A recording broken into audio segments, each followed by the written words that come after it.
UP तक के subscribers अब 50 लाख। आपका धन्यवाद। आपको पिछले दिनों 3 फरवरी की वो घटना याद ही होगी जब ऑल इंडिया मजलिस इत्तेहादुल मुस्लिमीन के अध्यक्ष असदुद्दीन ओवैसी की गाड़ी पर फायरिंग की गई थी। सोमवार को इसी मुद्दे पर संसद सदन में केंद्रीय गृह मंत्री अमित शाह ने अपनी बात रखी। केंद्रीय मंत्री अमित शाह ने सोमवार को संसद में अपने जवाब में कहा कि ओवैसी को Z श्रेणी की सुरक्षा दी जा रही है, लेकिन वह इसे लेने से इनकार कर रहे हैं। उन्होंने कहा कि वह ओवैसी से अनुरोध करते हैं कि खतरे को देखते हुए वे यह सुरक्षा ले लें।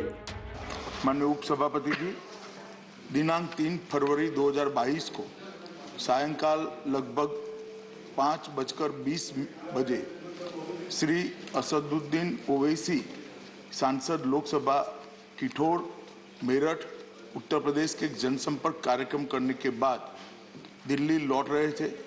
जब उनका काफिला Chhijarsi toll plaza national highway 9 थाना पिलखुआ जनपद हापुड़ उत्तर प्रदेश से गुजर रहा था, 2 अज्ञात व्यक्तियों द्वारा उनके काफिले पर गोलियां चलाई गई। इस घटना में श्री ओवैसी सुरक्षित बच गए, लेकिन उनके वाहन के निचले हिस्से में 3 गोलियों के निशान दिखाई दे। उक्त घटना को 3 गवाहों द्वारा देखा भी गया।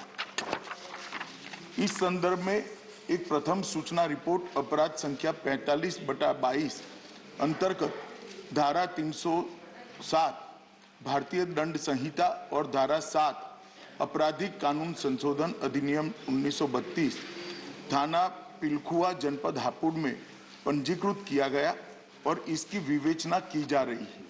श्री ओवैसी का जनपद हापुड़ में पूर्व से कोई कार्यक्रम नियत नहीं था और न ही आवागमन के बारे में कोई पूर्व सूचना जिला नियंत्रण कक्ष को भेजी गई थी। श्री ओवैसी घटना के पश्चात सुरक्षित दिल्ली वापस पहुंच गए। जनपद के वरिष्ठ अधिकारियों द्वारा घटनास्थल का निरीक्षण किया गया। विवेचना के क्रम में स्थानीय पुलिस ने त्वरित कार्यवाही करते हुए 2 अभियुक्तों को गिरफ्तार किया और उनसे 2 अनधिकृत पिस्तौल प्रत्येक से 1-1 और 1 ऑल्टो कार की बरामद की गई है। घटनास्थल और वाहन का फोरेंसिक्स टीम द्वारा सूक्ष्मता से जांच किया जा रहा है और साक्ष्य एकत्रित किए जा रहे हैं।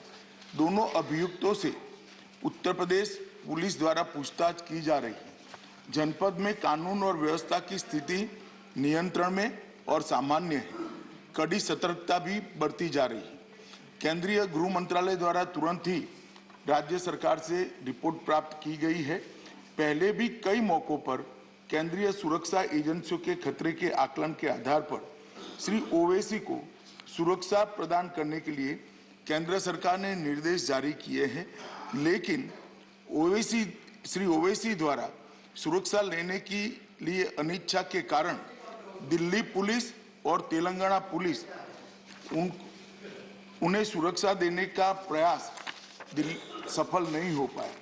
श्री ओवैसी के खतरे का पुनः मूल्यांकन कराया गया है और खतरे के आकलन के आधार पर उनका दिल्ली में बुलेट प्रूफ कार के साथ अखिल भारतीय स्तर पर केंद्रीय रिजर्व पुलिस बल की Z श्रेणी की सुरक्षा प्रदान की गई है। मेरा वक्तव्य समाप्त हुआ, मगर हमारे पास जो मौखिक सूचनाएं श्री ओवैसी के द्वारा भेजी गई, उन्होंने अभी भी सुरक्षा लेने से इनकार किया है। मैं सदन के माध्यम से श्री ओवैसी को विनती करना चाहूंगा कि वो तत्काल सुरक्षा ले ले और हम सबकी चिंता का समाधान करें। धन्यवाद।